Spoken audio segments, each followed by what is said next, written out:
It's starting. Wait a second, not yet. I think now we're live. We are live. Hey. So, welcome to Winephabet Street. I am Lori of Dracena Wines, and my co-host here is Debbie, HV Wine Goddess. And today we are going to be talking about the letter B, and it is going to stand for Beaujolais. But before we get to that, in case you don't know, I and my husband Michael own a small boutique winery in Paso Robles. We are specialists in Cabernet Franc. We are the creators and founders of Cab Franc Day. And we are anxiously awaiting the release of our 15 since we are sold out of our 13 and our 14. We will also be coming out, yay! We will also be coming out with a rosé of a Syrah in March. So 2 wines for this year. Woo! Expanding. Woo. And my co-host, I'm Debbie Giaquindo. As the Hudson Valley Wine Goddess, I'm a certified specialist of wine and a wine location specialist in port and champagne. And I'm a recently published author of Tapping the Hudson Valley, 1- and 3-day itineraries visiting all the craft breweries or wineries, distilleries, and the sites along the way in the Hudson Valley. So, and I have to apologize if anybody hears my dog howling. I have company, and I'm ousted from my office, and I think they went to watch the sunset over the bay, and I don't think my dog is very happy that everybody left her. Oh, and I booted and she doesn't know that I'm here. Vegas is out of the room, so he's probably lying at the door, but he is being quiet. So. Oh, well, they took the puppy with them, so she's actually was left behind. It's a half mile. She's too old. She's 12, so she can't make the walk. So. Right. Yes. Now I know what goes on when we leave the house. All right. She doesn't know that I'm here. Started. I'm ready. So.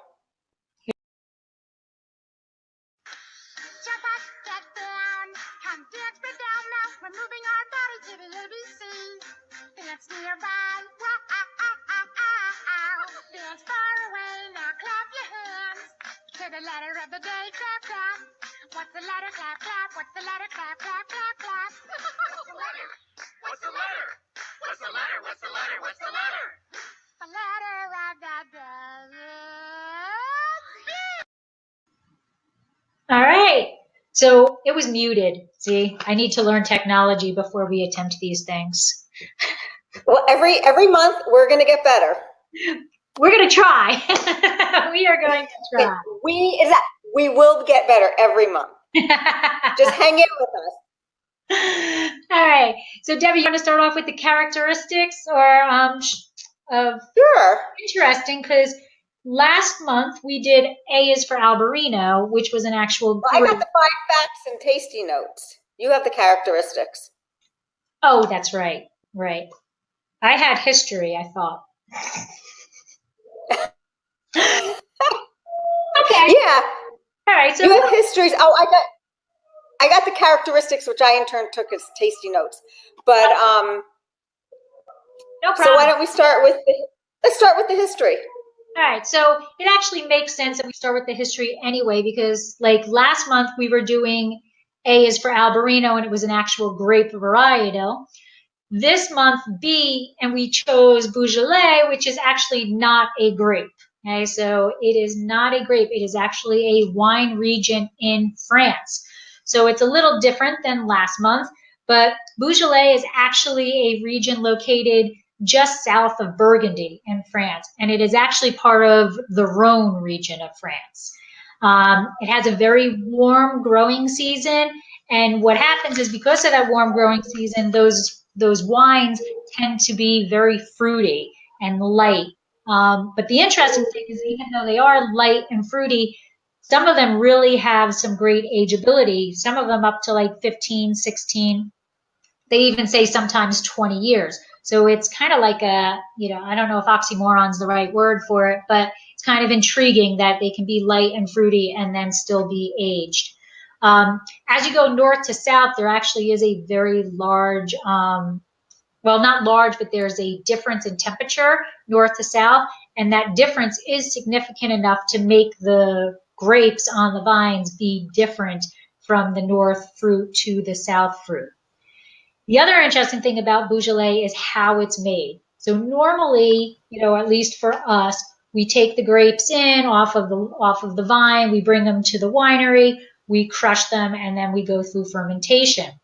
Beaujolais, which is one of the reasons why it's so light, is that they go through something that is carbonic maceration. And it's a pretty cool process. Carbonic maceration is actually fermentation in the skin. So they take the grapes and they allow this enzymatic fermentation to occur, and it's actually still in the skin itself versus where we crush it to break the fruit, out of the skin itself. And because it's inside, that's another reason why it's not so tannic in structure. It's whole cluster fermentation also. So once they go through this fermentation, then they kind of crush the grapes and they let the free run juice go out.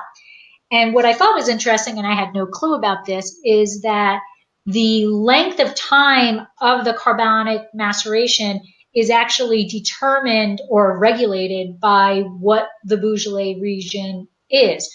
So if you're going to be drinking the Beaujolais Nouveau, it's only 2 to 3 days. That's why it's so light. That's why it's so fresh and in your, so fresh. Beaujolais is 4 to 6 days. And if you go to the villages, it's 7 to 9 days. And if you go to the cruise, it's actually 8 to 15 days. So depending on, yeah, right? France has all these funky laws on the growing regions and what's allowed, what's not allowed, including what's grown where. Yeah, they really are strict. United States is nothing compared to what France is like. Yeah. It's crazy. I mean, but it's crazy, but it's regulatory. So you can say that's why you say Beaujolais. And you immediately know what you're getting. It's a Gamay grape. Right. It's like when you think France and French wine, you have to think in like another language because you have to equate the region to the grape. Right. And the label is so different. I remember when we were in the UC Davis winemakers program, we had to learn, they don't really just want you to know California. We have to learn all of the regions. So we were learning about France, and the label, oh my God, it was like a headache trying to look at, for us, producers are like game on, but when you look at a label in the United States, you know who produces that wine. Whereas in France, it's the region that matters. So the region is what's bold and in your face. In fact, my wine, I was like, I don't even really know who makes this. I know the crew and I know this. But I'm actually honestly, we'll talk about later, confused about who the winemaker is for this wine because there's things going on. So maybe you can help me with that. Okay. But as we said, Gamay is actually the grape of Beaujolais, and 98% of the plantings in that region are Gamay. So there's not very much out there other than that. It is actually a cross, got to be science geeky about it. It is a cross between Pinot Noir and Gousse Blanc. So I have that in my slide, so I'm glad you pronounced it because I had no idea how to pronounce it. I told you, I was like, pronunciation.com is my best friend. So it is known for its thin skins, low tannins, vibrant fruit.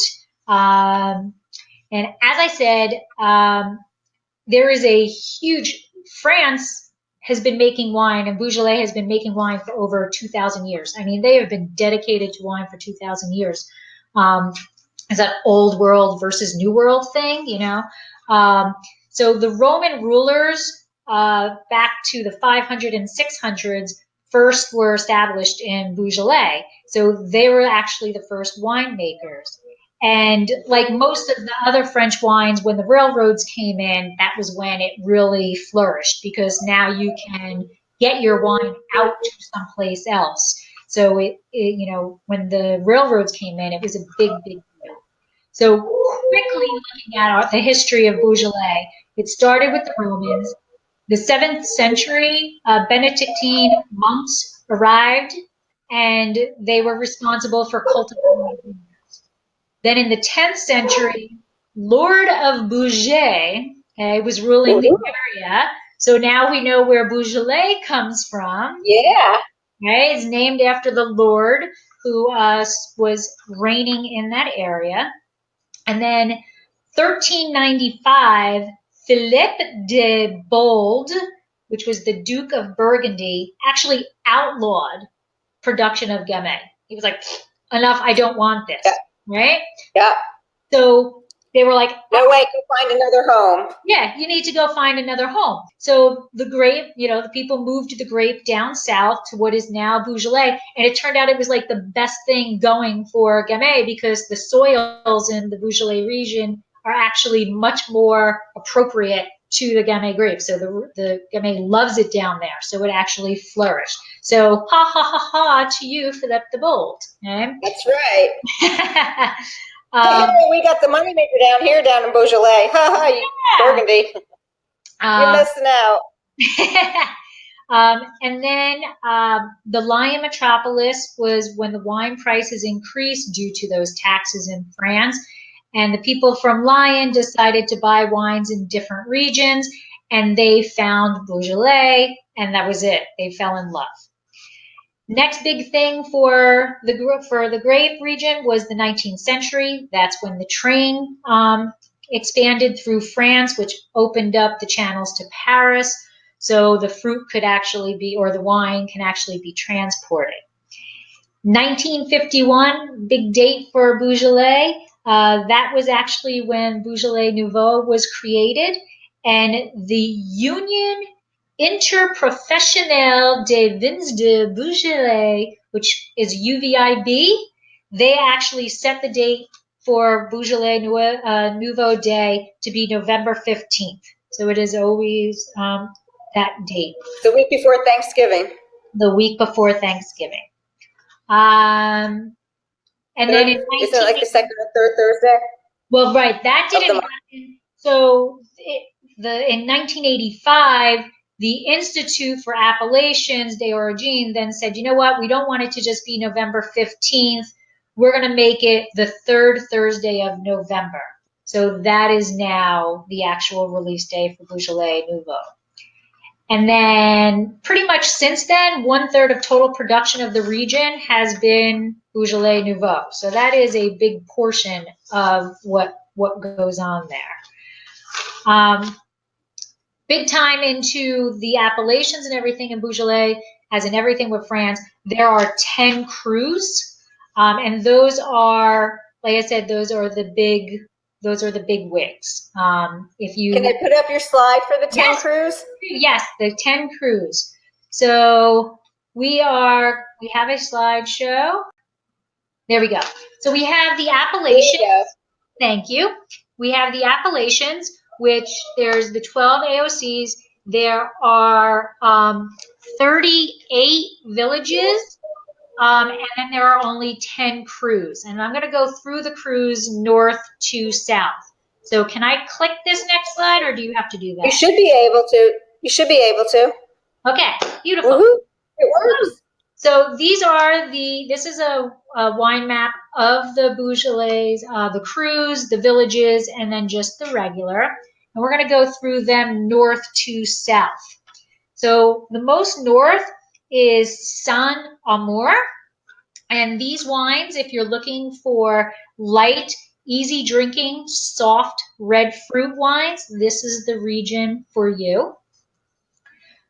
Just south of that is JULIENAS, which they're known for the charming wines, the fruit with just enough tannins.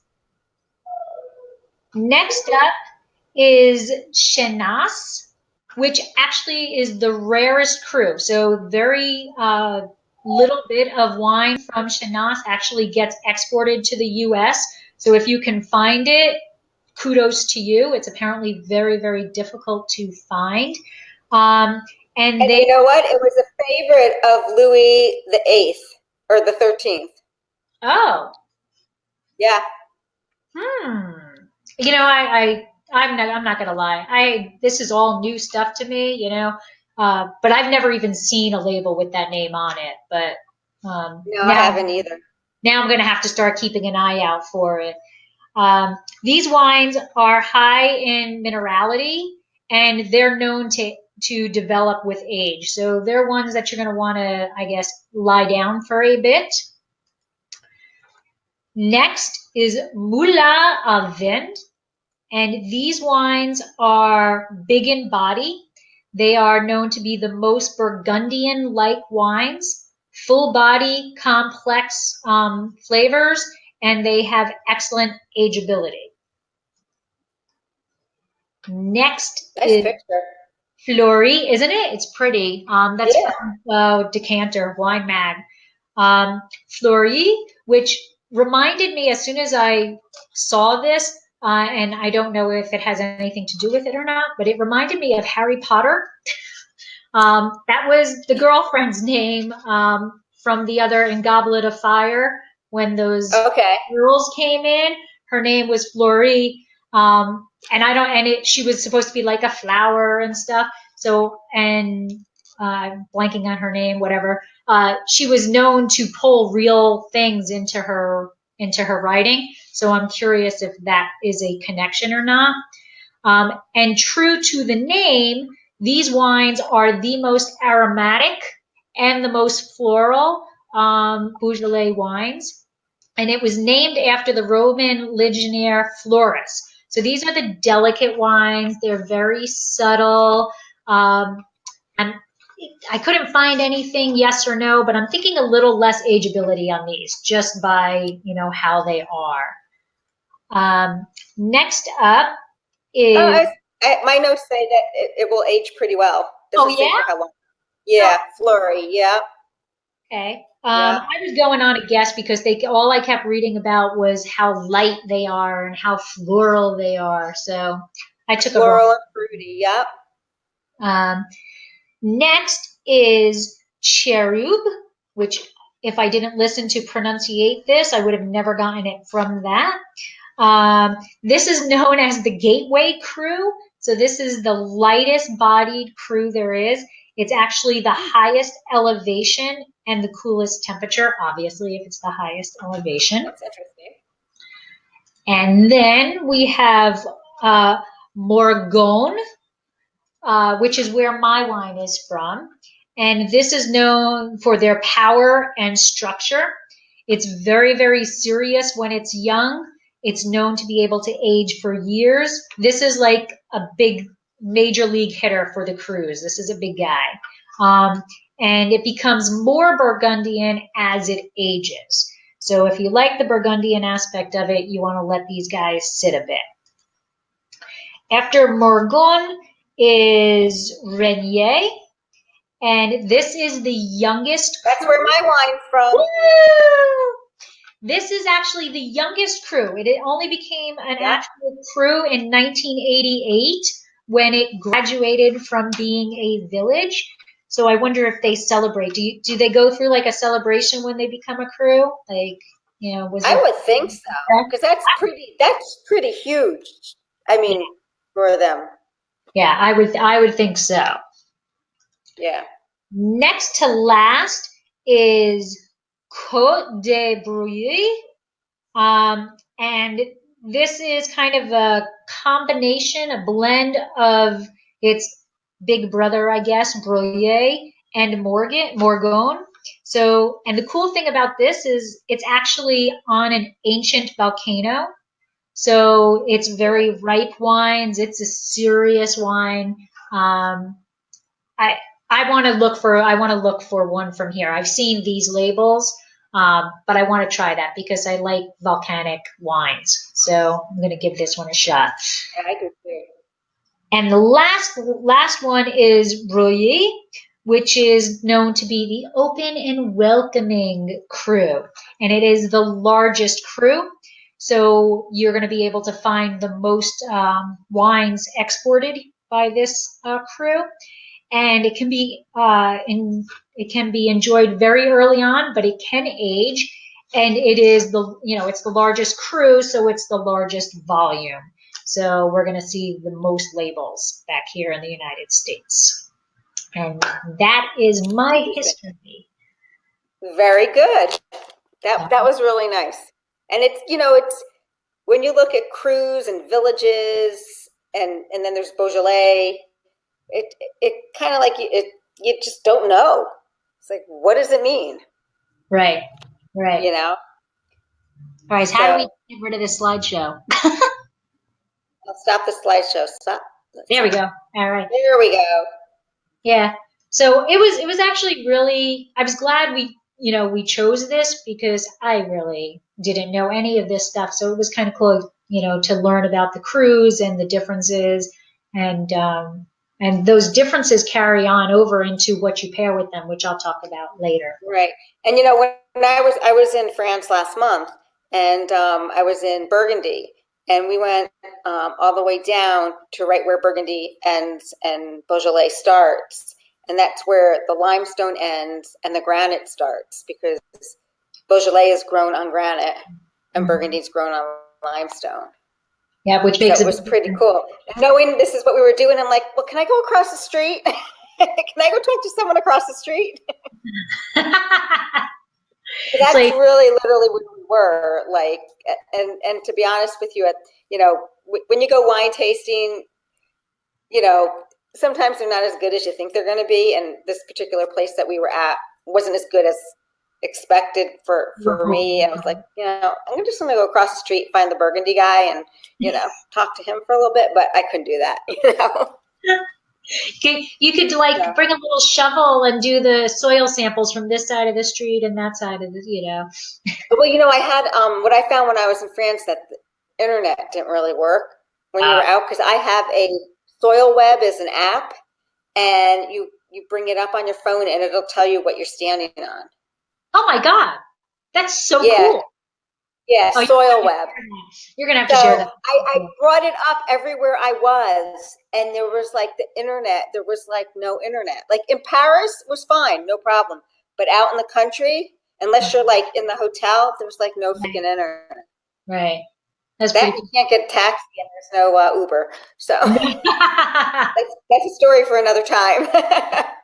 When Mike and we biked Pikes Peak in Colorado, and being the science geeky people that we are, we're biking it, and we kept stopping because as you were biking, the rock structures, you're doing all these S curves back and forth. And as you're going down the peak or up the peak, the rock structures are changing. So you're going through different, different climate, really. We started off with jackets freezing, and we ended up in shorts and tank tops and everything, down below. But you can see the structures, the rock formations changing, and the trees that were growing were different as you went up because of the climate and because you were in a different, it was pretty cool. So that would be, and that would be cool. Yeah. I gotta get that download the app, Soil Web. I love it. I'll stand somewhere and I'll do it. It's like, wow. And here I am, and in Burgundy, it's like no freaking internet. It's like, come on. Here I am at Roman Conte's vineyards, and I can't even see what the structure is. Oh, I was so bummed. Anyway, so let's see. Should I move on to characteristics? To my characteristics. Okay. So I'm going to bring up my PowerPoint, but I'm going to start it. But we're going to have to go past this one because we haven't gotten there yet. Oh, next. There you go. There we go. So Beaujolais has different kinds of fruit notes, and I'm just going to give you an overall in the slide presentation. Then I'll talk about each region and what you can expect.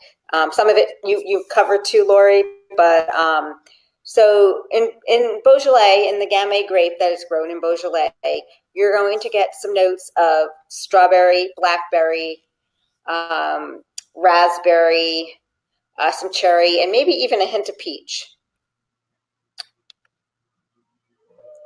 And you're gonna get some spice notes too, as vanilla, cinnamon, white pepper. And then you're gonna get some florals, floral notes of peonies, violets, lilies, roses, and irises. It's really very complex if you think about it. They really is It's extremely complex, the characteristics. And then you'll also get notes of eucalyptus, leather, and smoke. It is a very complex grape, and the complexity really depends on where it's grown. right. Because like in Bruiully, you have deep aromas. It's going to be fruitier, more red berries, plums, and mineral notes. In the CHENAS, and you have better pronunciation than I do of these places, so feel free to correct me. You're going to have floral aromas. It's going to be fuller flavored, more body. You're going to get a little spice with it. And actually, it produces the rarest of the Beaujolais crus. And then you have CHIROUBLES. And there you have floral aromas of violets, iris, lily of the valley. You're going to get some peonies, and you're going to get red fruits. In the COTE de Bruiully, it's going to be elegant and meatier, aromas of iris, grape, and some spice, minerals. Here the soil is granite, schist, and blue stones, so that's going to reflect in the wine itself. In FLEURIE, you're going to get a more elegant wine, silky, deep red in color, floral, fruity aromas of iris, violets, roses, red fruit, and you might even taste a little bit of vine peach, blackcurrant, and red fruits. And this soil is actually pinkish granite. Oh. So what I've learned, though, too, in my research of the different characteristics is there's blue granite, there's pink granite, all within the Beaujolais region. So it really depends on, once again, where it's grown and the characteristics that come out in the wine. It's not like you buy a Cabernet and you kind of know what the characteristics are, general characteristics. In Beaujolais, the Gamay it's complex depending on where it's grown, because the different regions, the crus, the Beaujolais, the villages, all have different characteristics. That's kind of similar. I mean, you're going to look at a cab of Napa versus a cab of Paso, and it's different. The vines like to take on, that's terroir, right? And these guys are close in proximity, there's a difference in what their structure is in the soil. Right. So it's Beaujolais is very, very complex.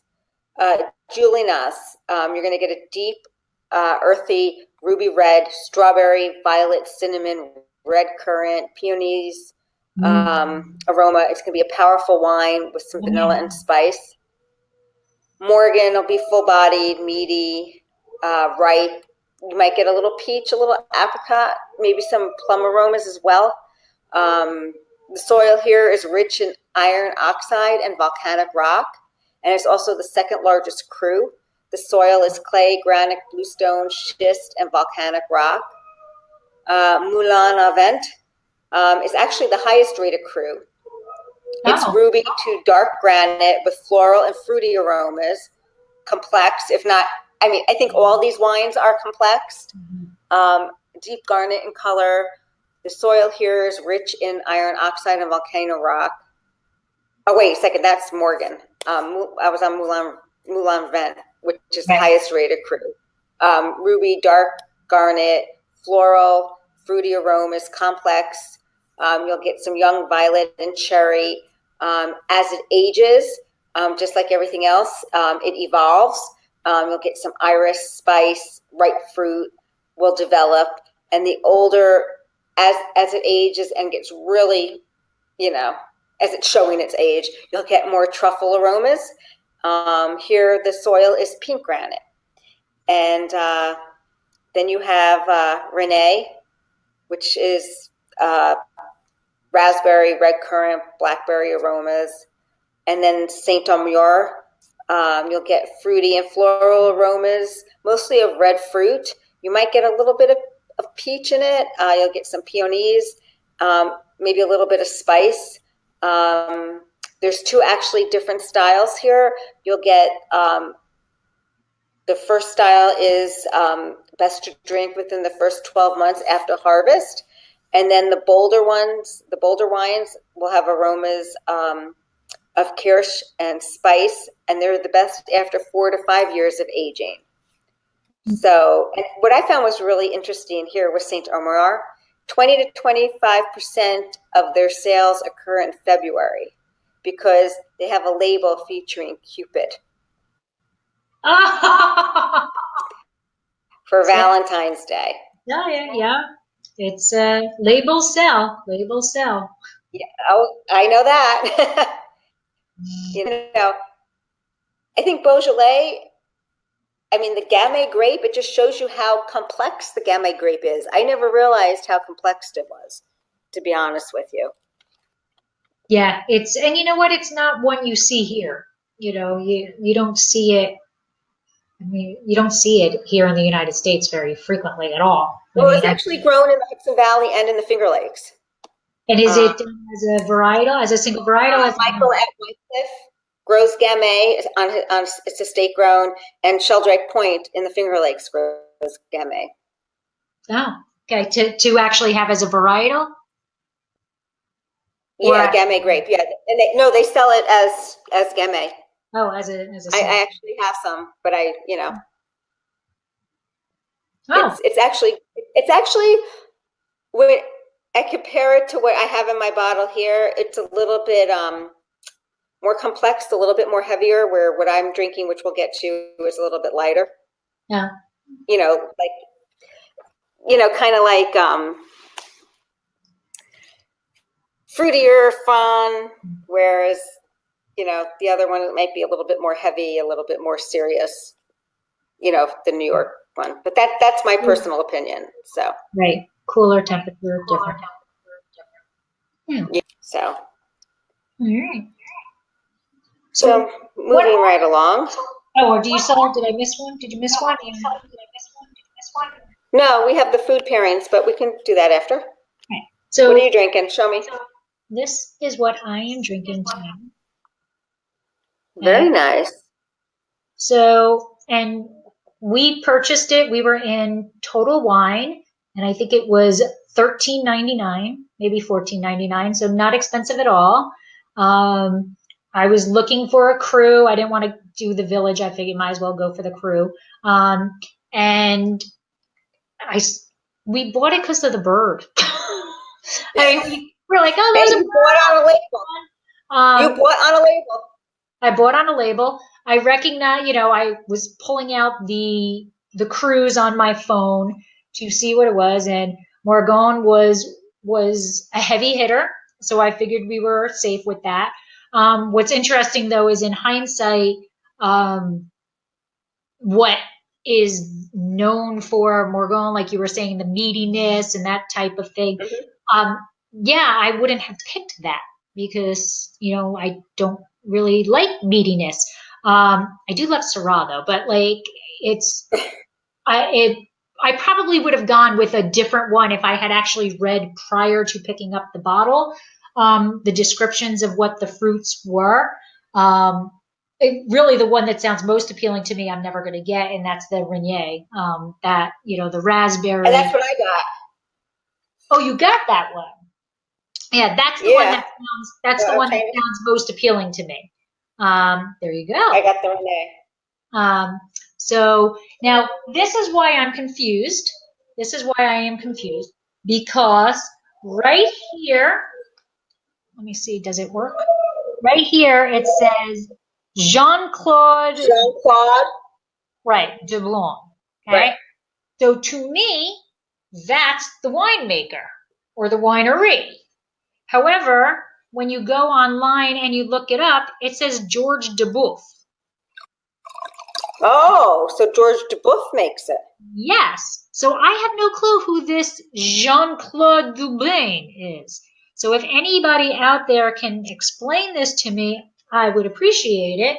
Because on this label, George Dubouf is nowhere. Nowhere on this. On the back, here's my back label. Okay. Uh-huh. It's given claim to Jean-Claude over here. Very interesting. Yeah. Well, I'll tell you my wine.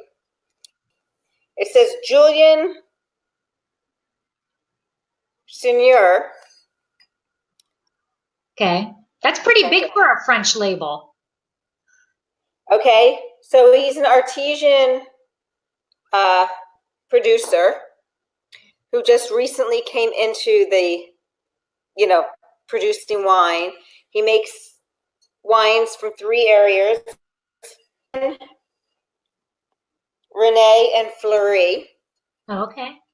And that's really all I could find on him. Yeah. Now I'm going to tell you, difficult. so I went out to the liquor store, and I'm in Cape May right now. So I went out to the liquor store in Cape May to find a Beaujolais. And I went up to Joe Canals in Rio Grande, and they had like 3 Bordeaux, a couple of Burgundies, no Beaujolais. That's surprising because So I'm like, all right, so I'm dead serious. I was just like, you've got to be kidding me. So I'm like, all right, well, I'm going to be in the Hudson Valley over, this week. I was there last week. So I was like, no problem.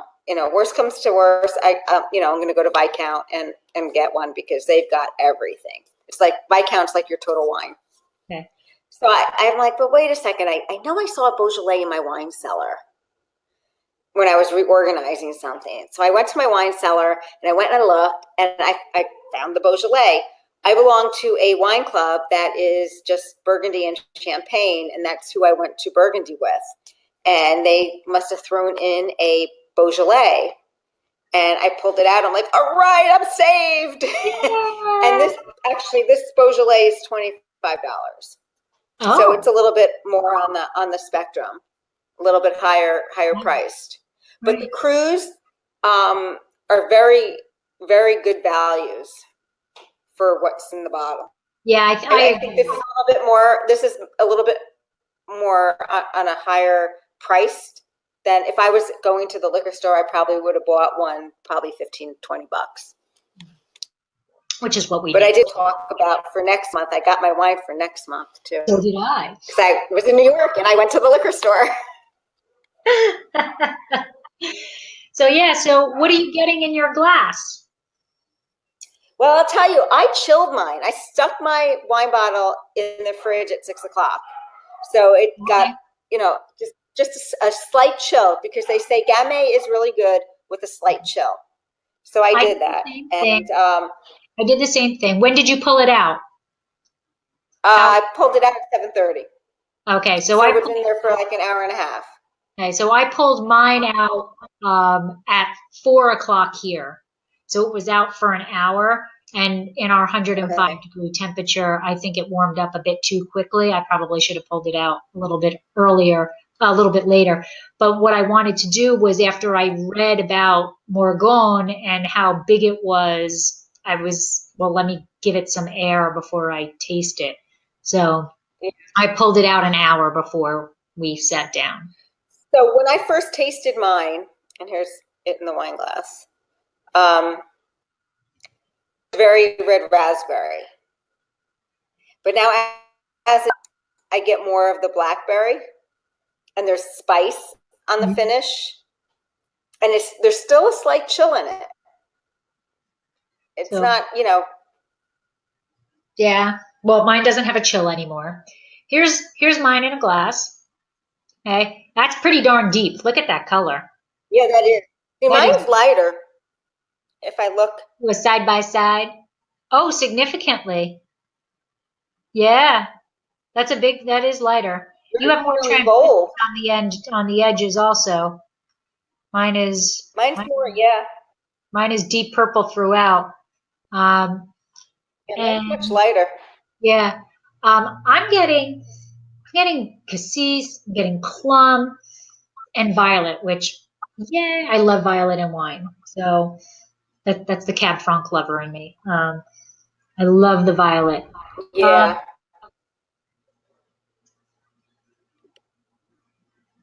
But on the palate, it's definitely a black dark fruit. Black. I have a black cherry, not blackberry, black cherry. Um, but it is fruity. It is. I'll give them that. It is fruity, and it does have a some smoke on it, some meatiness on the palate, Okay. like gamey. Like a gamey thing, which is not really my favorite, but Mine has nice spice on the finish. Like I said, when I first started, when it had more of a chill on it, red raspberry really shined through. But as it warmed, the blackberry, blackberry. yeah, the black fruit shows. I But would, I'll tell you, I was never really a big Beaujolais fan, and I'm really liking this. And I like it with the slight chill.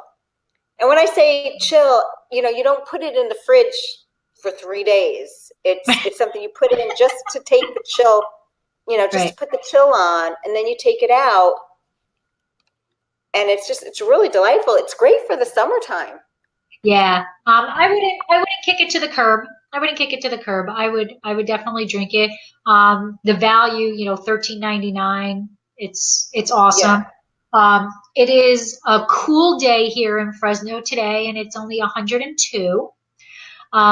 So it's good, it's tough to have a big bold wine when it's this warm. So agree, it was nice with a little chill. Like I said, it's warmed up by now, but it was nice that way. And it's definitely drinkable. I have no issues with it. Definitely no faults, anything like that. And I like the dark fruit in it.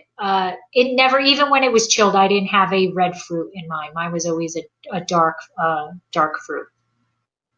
But so I'm going to go on to the food pairing.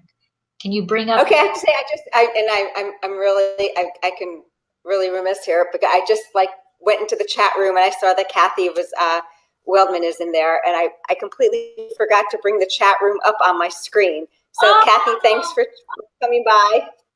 Oh, hi. I was sitting here so caught up with everything, and yes, thank you for stopping by, Kathy, and saying hi. Both of us were bad, That is great. hosts and didn't pull up the chat. Thanks, Kathy, for joining. What's in your glass? Yeah, I'm a poor host. I completely forgot. I was so, we were struggling at the very beginning trying to get the PowerPoints up there that I never moved my mouse over to anything else. So thanks, Kathy. We're such bad hosts. And anybody else, feel free now to come on into the chat.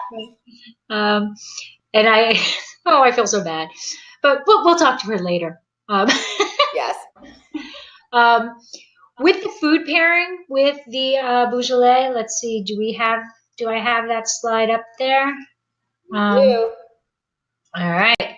So the food pairing, you've got to think nice and light because the wine is lighter. But it is a very broad spectrum wine, so it does pair with a lot of different things like this slide shows.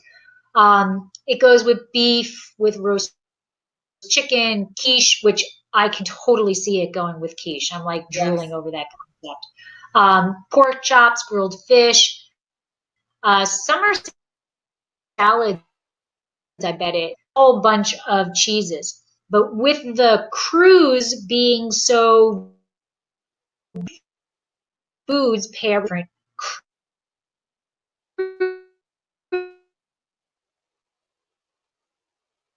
Lori, I lost you. You there? You lost me. Yeah, I'm here. Yeah, you kind of broke up there on your Am I back? voice. Yeah, you're back. Okay. Keep going. So Brouilly pairs with roasted wild game, meat dishes.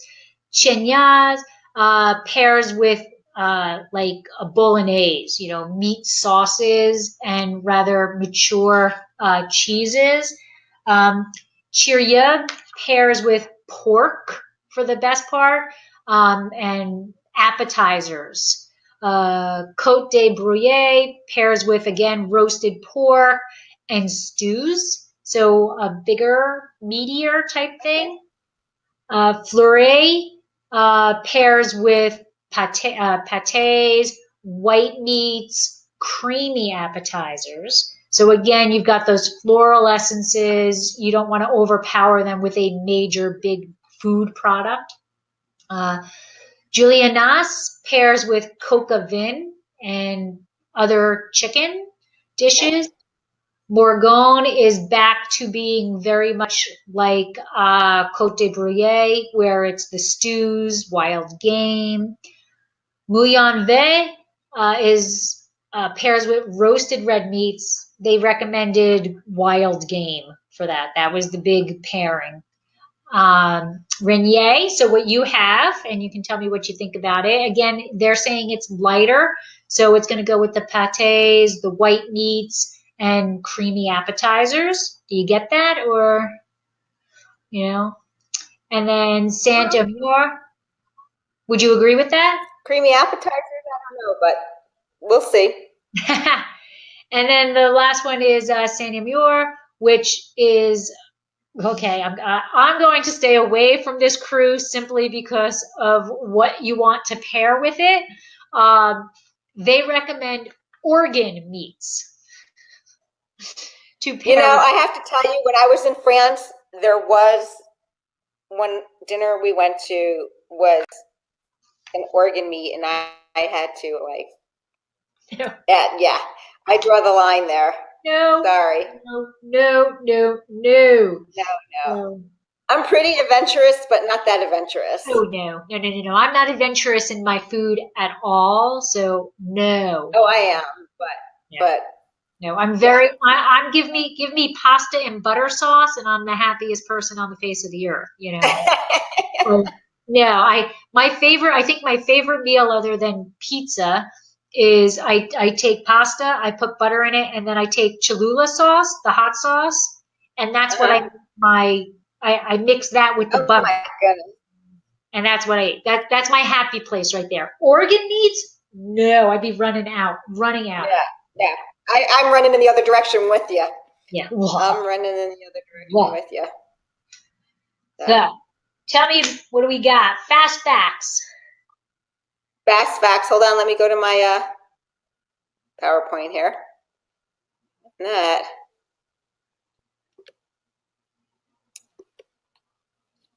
So it was really hard to come up with 5 fast facts because there was just so much on Beaujolais that I had taken notes on. But 5 fast facts about Beaujolais is Beaujolais is made with the Gamay grape. There's 10 crus of Beaujolais, and they only produce red wine. Beaujolais Nouveau is released the 3rd Thursday in November. It's the first release of the year's vintage.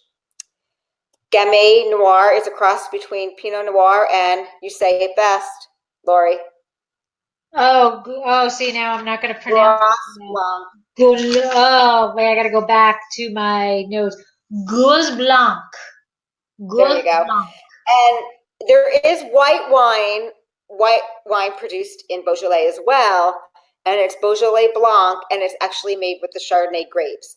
And to enlighten you further on all that, the Beaujolais, there's also a Beaujolais Rosé. Yes. And the Beaujolais Rosé and Beaujolais Blanc is only made in the villages and the Beaujolais only. And the Beaujolais Blanc represents 10% of the region's wines. Right.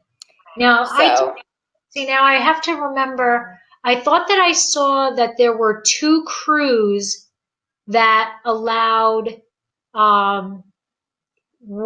different grapes into the Beaujolais. It still is a red. It still is because it's got to be 85%. These Oh, two. is that kind of like the Syrah in where they can put the oh my God, Roussanne and Marseille Oh, okay. in the Rhone, in the northern Rhone. Oh, all right. Yeah, see, I don't know that. Yeah. I can't remember. Yeah, I didn't know that. I didn't find that. That's interesting. Now I'm gonna leave and I'm gonna find out about that. Yeah, But anyway, so those are 5 fast facts on Beaujolais. Yeah, it is. I agree. It would have been tough to pull out 5 facts because there is just so much going on in this region between, Oh my gosh. villages, the Beaujolais Nouveau, all of that stuff. There is so much stuff. Yeah. And even just like